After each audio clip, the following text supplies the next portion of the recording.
नमस्कार, भक्ति दर्शन समाचारमा स्वागत छ। म हेमा शर्मा। आज मिति 2079 साल वैशाख महिनाको 5 गते सोमबार, नलनाम संवत्सर सूर्य उत्तरायण वसन्त ऋतु वैशाख कृष्ण पक्षको द्वितीय तिथि 21:39 उपरान्त तृतीय तिथि चन्द्रमा तुला राशिमा इस्वी सम्वत 2022 अप्रेल महिनाको 18 तारिक सम्वत 1943 र नेपाल सम्वत 1142। आज सूर्योदय बिहान 5:39 र सूर्यास्त साँझ 6:30। सर्वप्रथम अहिलेसम्मका प्रमुख समाचार। आज विश्व सम्पदा दिवस मनाइँदै हरेक वर्षको अङ्ग्रेजी महिनाको अप्रेल 18 तारिकमा यो दिवस मनाउने चलन नेपालमा पनि विभिन्न कार्यक्रमका बीच यो दिवस मनाइँदै सन् 1982 देखि मनाउन सुरु गरिएको यस दिवसमा विश्वभरि नै सम्पदा संरक्षणका आवाजहरू उठाउँदै चोरी निकासी गरेर विश्व बजारमा बेचिएका देवताका मूर्ति अनि कलाहरूलाई देशमा फर्काउने प्रयासको संस्थागत अभ्यासका लागि पनि आजको दिनको महत्त्व। फ्यामिली रिभरको रूपमा चिनिने कालीगण्डकी नदीमा जलयात्रा र्याफ्टिङको रौनक सुरु। केही साता यता जलयात्राका लागि टिकट बुकिङ गर्ने क्रम सुरु भएपछि यो क्षेत्रमा लागेका व्यवसायी केही आशावादी। 8 दिन नवरासम्म मनाइने विस्का जात्राको अन्तिम दिन आज थाहा विजयागु देवता मन्दिर सवारी हुने जात्रा मनाइँदै जात्रा अन्तर्गत भक्तपुर नगरपालिका 5 गहिटीमा रहेको भैरवनाथको रथ तानेर 5 तले मन्दिर परिसरमा पुर्याउने। उक्त रथ 5 तले मन्दिर परिसरमा पुर्याएपछि रथमा सवार भैरवनाथ र बेताल झिकेर मन्दिरमा पुनः विराजमान गरिएसँगै यस वर्षको विस्का जात्रा विधिपूर्वक सम्पन्न। कोभिड-19 को संक्रमण दिन प्रतिदिन सामान्य बन्दै गएपछि नेपाल भ्रमणका लागि आउने पर्यटकको संख्या दिनानुदिन बढ्दै अहिले पर्यटक आउने क्रम रहेकोमा अझै पर्यटक बढ्ने सम्भावना।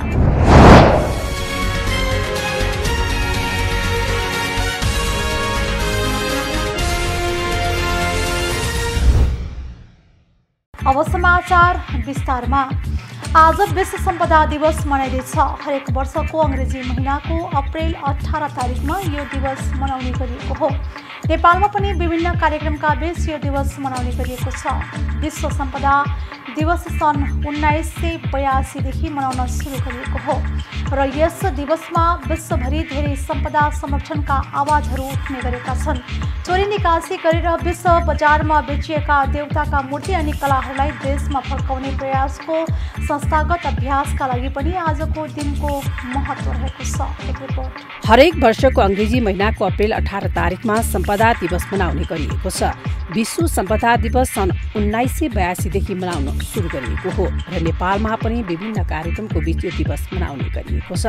यस दिवसमा विश्वभरि धेरै सम्पदा संरक्षणका आवाजहरू उठ्ने गर्दछन्।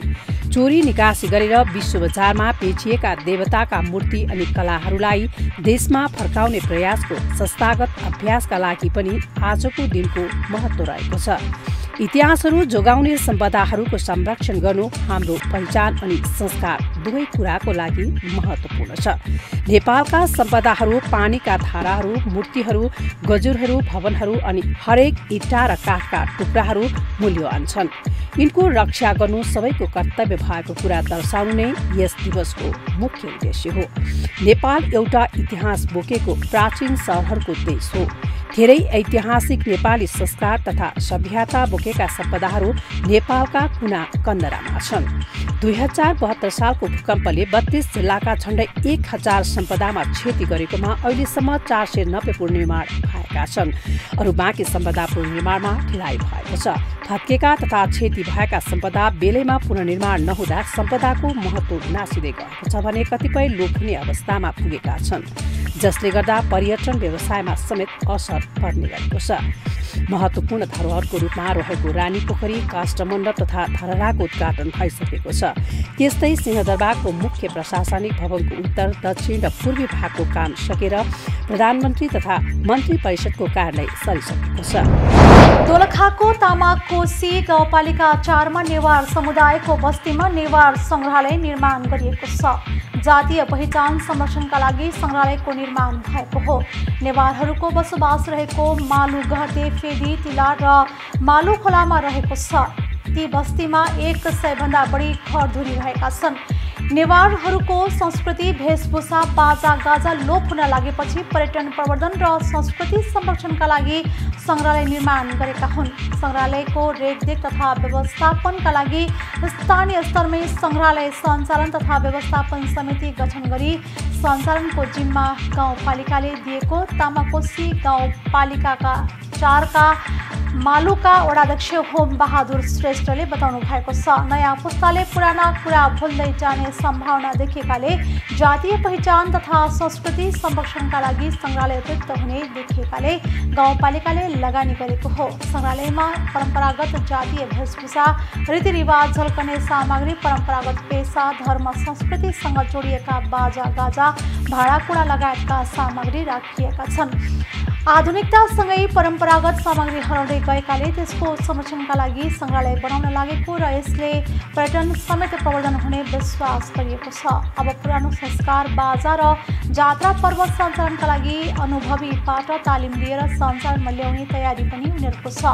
नेवार भएर पनि पुराना संस्कार हराउँदै जान थालेपछि आफै सक्रिय भएर संग्रहालय बनाउन कम्बर कसेर लागेको नेवार संग्रहालय व्यवस्थापन समितिका अध्यक्ष वीरेन्द्र श्रेष्ठले बताउनु भएको छ। अब पछिल्लो पुस्तालाई संस्कृति र परम्परा पुस्तान्तरण गराउन सजिलो हुने उहाँको बुझाइ छ। तामाकोशी गाउँपालिकाले जातीय पहिचानका आधारमा गाउँपालिकाको लगानीमा वडा नम्बर 1 भिरकोटमा माझी संग्रहालय, वडा नम्बर 4 मालुमा जनजाति संग्रहालय, वडा नम्बर 7 मा हावा देउरालीमा सुनवार संग्रहालय र वडा नम्बर 2 झुलेमा तामाङ संग्रहालय निर्माण गरेको छ। माझी संग्रहालय र तामाङ संग्रहालय भने सञ्चालनमा आउन बाँकी छ।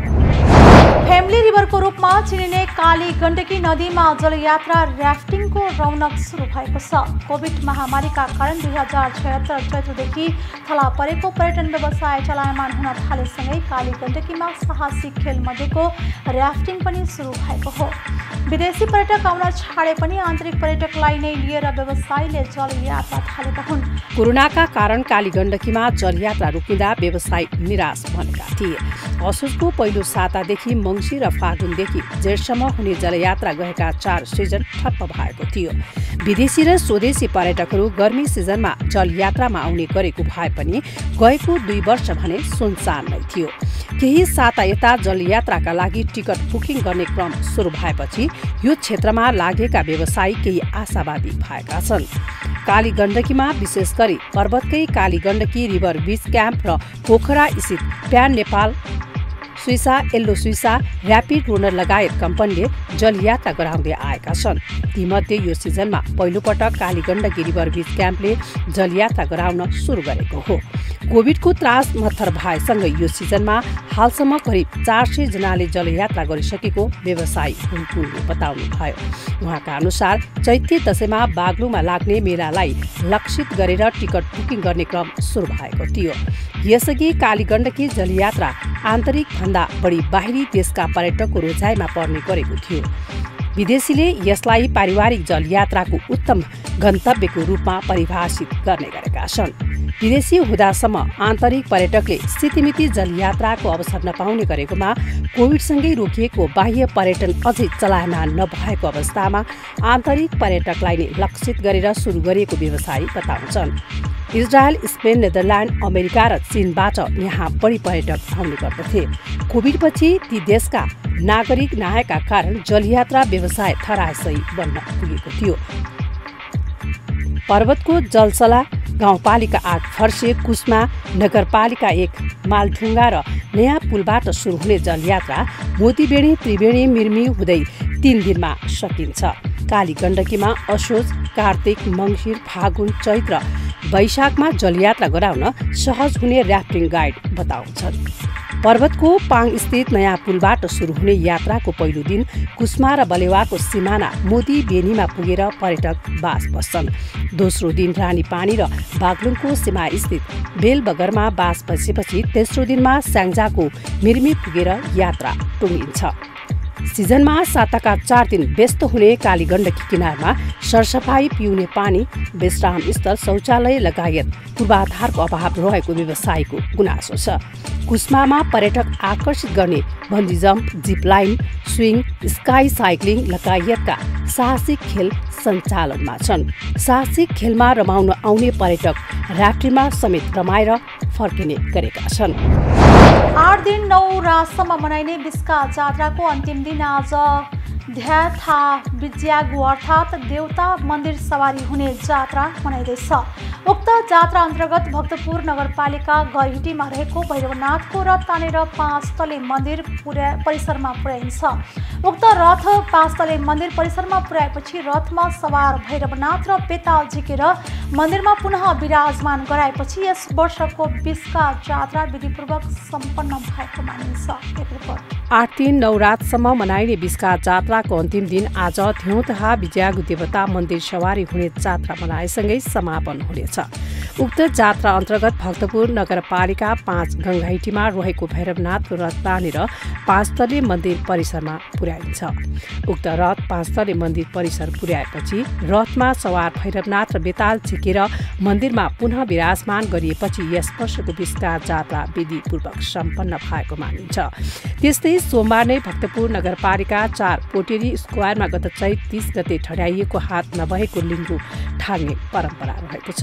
जात्राको 8औं दिन आइतबार भक्तपुर सोगो बिहेगु जात्रा धुमधामसँग मनाइएको थियो। यस जात्रा अन्तर्गत शनिबारसम्म जात्रा गरिएका देवदेवीलाई सोग सगुन दिने चलन रहेको छ। यस जात्रा देवदेवीलाई चोख्याउने प्रक्रिया पनि मानिन्छ, जसअनुसार सगुन दिएर आइतबार भक्तपुरका 43 देवदेवी चोख्याइएको थियो। टोल लगेर जात्रा गरिँदा देवदेवी अशुद्ध हुने धार्मिक मान्यताका आधारमा सोग दिएर देवदेवीलाई चोख्याउन बिस्का जात्राको 8औं दिन थियो सोग बिहेगु जात्रा मनाइने प्रचलन रहेको छ। बिस्का जात्राभित्रको यस जात्रालाई स्थानीय नेपाल भाषामा थियो सोग बिहेगु देवतालाई सगुन दिने जात्रा भनिन्छ। भक्तपुर नगरभित्र रहेका 43 देवदेवीलाई पूजा आजापछि भोजसहितको सुँग चढाइन्छ। भक्तपुर नगरभर छरिएर रहेका देवदेवीलाई सगुन चढाउन जात्रालु मध्ये महिला हातमा पूजाका थाली र पुरुष खर्पण बोकेर सहभागी हुन्छन्। कोही मौलिक बाजागाजा बजाएर त कोही भजन गाउँदै पछि लाग्छन्। जात्रामा देवदेवीलाई सोगसहित नेवारी भोजका परिकार चढाइने गरिन्छ।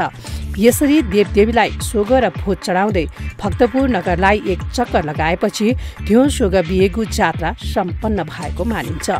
नेवारी परम्परा अनुसार भक्तपुर नगरभित्रका अष्टमातृका अन्तर्गतका ब्रह्मयणी, माहेश्वरी, कुमारी, विष्णुवी, बाराई, इन्द्रायणी, महाकाली, महालक्ष्मी र त्रिपुरा सुन्दरी तथा भैरव, भद्रकाली, बेताल, गणेश, मनोकामना र भीमसेन गरी 43 देवदेवीलाई सोग चढाइन्छ।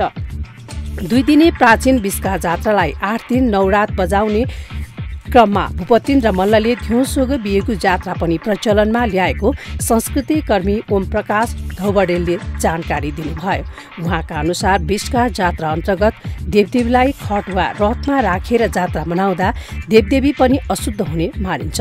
त्यसैले प्रत्येक वर्ष बिस्का जात्राको 8औं दिन थियो सोग बिहेगु जात्रा मनाउने चलन चलाएको धौबडेलले स्पष्ट पार्नुभयो। सुँग दिसेपछि रथमा विराजमान भैरवनाथ र भद्रकाली बाहेक सम्पूर्ण देवदेवीलाई आइतबार नै थ्यौचे भित्र्याइएको धौबडेल बताउनुहुन्छ।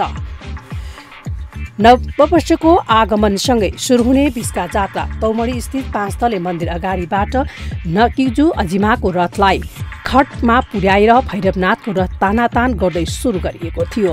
रथ तान्नुअघि भैरवनाथको विधिवत पूजा गरी रथमा खड्ग, तरवार, निशान राख्ने परम्परा रहेको छ। रथलाई तानेर तलुवा माथिल्लो टोल जहाँ लैजान सकिन्छ त्यस टोलको विजय भएको मानिन्छ। बिस्का जात्राको अवसरमा विभिन्न देवदेवताको खट जात्रा गर्ने परम्परा रहेको छ। अन्तिम दिन भैरवनाथको रथलाई गङ्गाहिटीबाट तल्लो र माथिल्लो टोलका बासिन्दाबाट तानातान गरी रथलाई तमारी स्थित भैरवनाथको प्राङ्गणमा पुर्याई जात्रा सम्पन्न गरिन्छ। बिस्का जात्राको अन्तिम दिन देउता मन्दिर सवारी हुने जात्रा मनाएसँगै यस वर्षको बिस्का जात्रा समापन हुन्छ। कोभिड-19 को संक्रमण दिन प्रतिदिन सामान्य बन्दै गएपछि नेपाल भ्रमणका लागि आउने पर्यटकको संख्या दिनानुदिन बढ्न थालेको छ।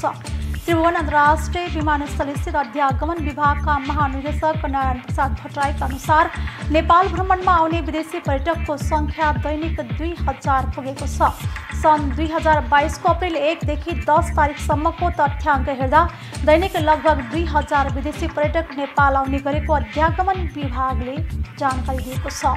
विभागका अनुसार अप्रिल 1 तारिकमा एकै दिन 2513 विदेशी पर्यटक नेपाल आएका छन्। पछिल्लो समय नेपालमा कोरोना संक्रमण दर करिब अन्त्य जस्तै भएकाले यहाँ भ्रमणका लागि पर्यटक आउने क्रम एकाएक बढेको त्रिभुवन अन्तर्राष्ट्रिय विमानस्थलका प्रबन्धक प्रेमनाथ ठाकुरले बताउनु भएको छ।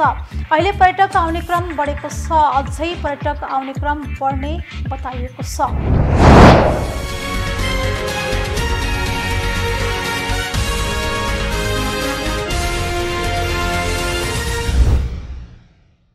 अहिले हामी भक्ति दर्शन समाचारको अन्त्यमा आइसकेका छौँ। जाँदा जाँदै प्रमुख समाचार पुनः एकपटक। आज विश्व सम्पदा दिवस मनाइँदै हरेक वर्षको अङ्ग्रेजी महिनाको अप्रिल 18 तारिकमा यो दिवस मनाउने चलन नेपालमा पनि विभिन्न कार्यक्रमका बीच यो दिवस मनाइँदै सन् 1982 देखि मनाउन सुरु गरिएको यस दिवसमा विश्वभरि नै सम्पदा संरक्षणका आवाजहरू उठाउँदै चोरी निकासी गरेर विश्व बजारमा बेचिएका देवताका मूर्ति अनि कलाहरूलाई देशमा फर्काउने प्रयासको संस्थागत अभ्यासका लागि पनि आजको दिनको महत्त्व।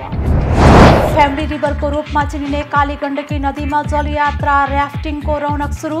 केही साता यता जलयात्राका लागि टिकट बुकिङ गर्ने क्रम सुरु भएपछि यो क्षेत्रमा लागेका व्यवसायी केही आशावादी।